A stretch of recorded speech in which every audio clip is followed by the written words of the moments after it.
আশা করি তোমরা সবাই ভালো আছো। সহজ সরল রান্না চ্যানেলে সবাইকে স্বাগত জানাই।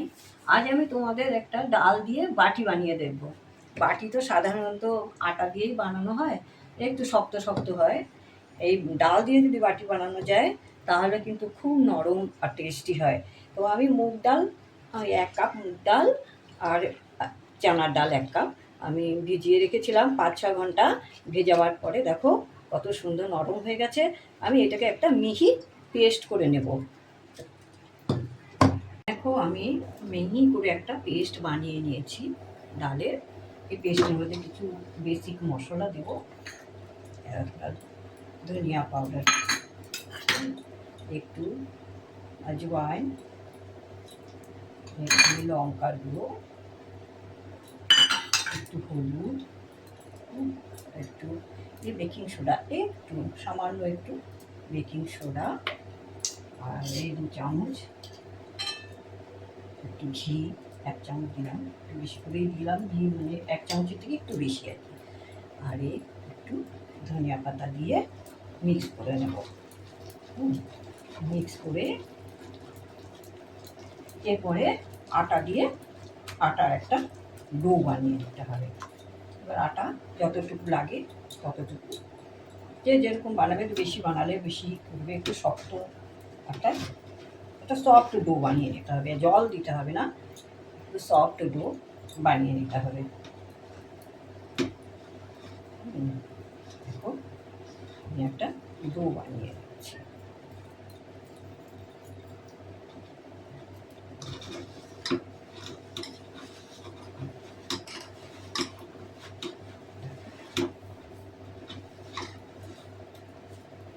একটা সফট ডো বানিয়ে 5 মিনিট আমি এটা রেস্টে রেখে দেবো। 1 চামচ লবণও দিয়ে দিয়েছি। হ্যাঁ, দিয়ে লবণটা একটু আন্দাজ মতন দিয়ে দিও। এরকম আমি একটা ডো বানিয়ে নিয়েছি।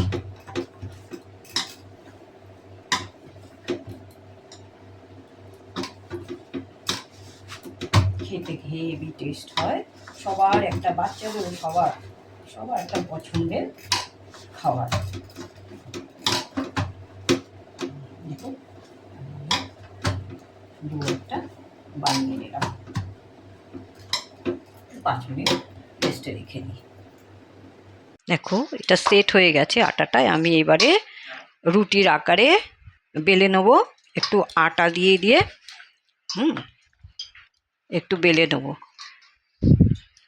এইভাবে। বেলে নিয়ে দেখাচ্ছি তোমাদেরকে কিভাবে এটা ফোল্ড করতে হবে। দেখো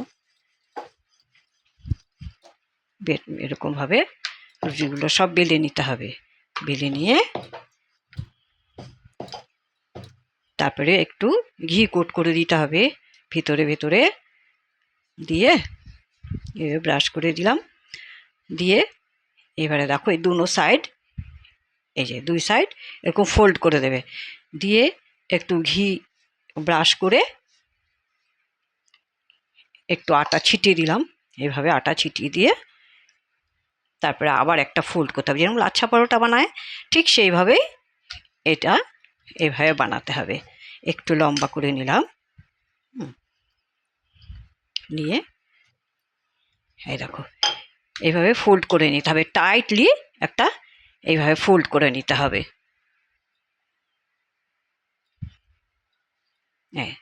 এই দেখো এইভাবে একটা টাইটলি ফোল্ড করে নিয়ে এবার চাকুর সাহায্যে মাঝখান থেকে একটু কেটে নিতে হবে। নিয়ে এই দেখো এইভাবে নিয়ে এবার গোল আকারে একটা বাটির সাইজ দিতে হবে। হ্যাঁ, এভাবে দিয়ে দেখো, এভাবে দিয়ে সব বাটিগুলো এভাবে বানিয়ে নেব। ঠিক আছে, এভাবেই বানিয়ে নেবে। খুব ভালো লাগে খেতে, খুব টেস্ট হয়। তোমরা এইভাবে একবার বানিও। দেখো এইভাবে সব এভাবে আমি বেলে বাটিগুলো তৈরি করে নেব। আমি বলগুলো সব বানিয়ে নিয়েছি।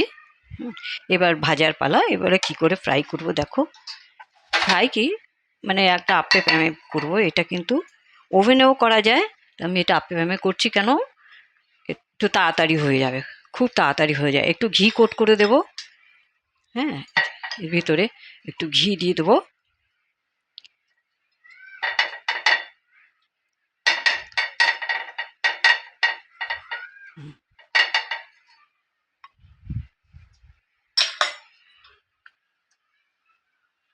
দিয়ে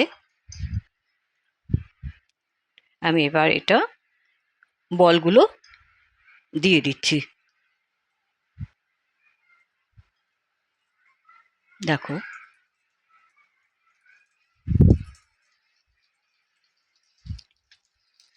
বলগুলো এর মধ্যে দিয়ে 10 মিনিটের মধ্যে কিন্তু এটা ভাজা হয়ে যায়। মানে উল্টে পাল্টে লাল করে সবগুলো আমি ভেজে নিচ্ছি। হ্যাঁ,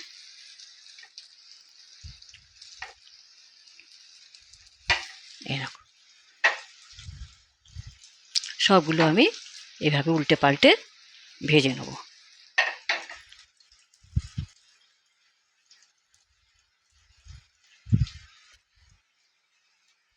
এর উপরেও কিন্তু ঘি কোট করে দিতে হবে। হ্যাঁ,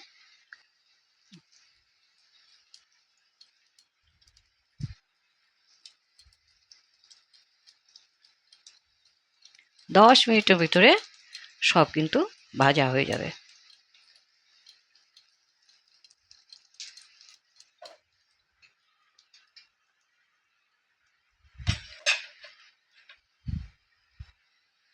খুব স্লো আছে, একটু স্লো টু মিডিয়াম আঁচে দিয়ে এটাকে ভেজে নিতে হবে।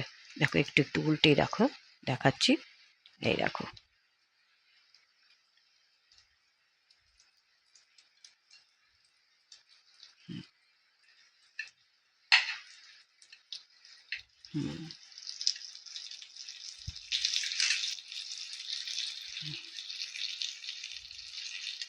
এভাবে উল্টে পাল্টে সবগুলো আমি ভেজে নেব।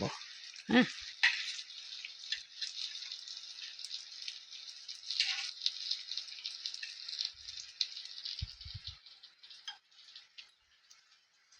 ও আমার কিন্তু ভাজা হয়ে গেছে। আমার 15 মিনিট লেগেছে, মানে একদম ধীরে স্লো আছে কিন্তু মানে এটা ভাজতে হবে, তাহলে ভিতর পর্যন্ত ভাজা হয়ে যাবে। আর আমি ঘি দিয়ে করলাম, তোমরা তেল দিয়েও করতে পারো, তাতে কোনো টেস্টের কোনো পরিবর্তন হবে না, কেন কি ভিটে ময়ান দেওয়া হয়েছে। তো এইভাবে এইভাবে তোমরা মানে বানাও। আমি দেখো তুলে দেখাচ্ছি তোমাদেরকে। এরকম দেখো কত সুন্দর হয়েছে দেখতে।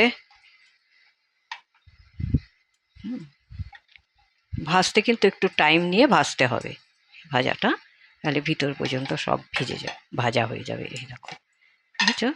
এই দেখো সবই তোমাদেরকে তুলে দেখাচ্ছি।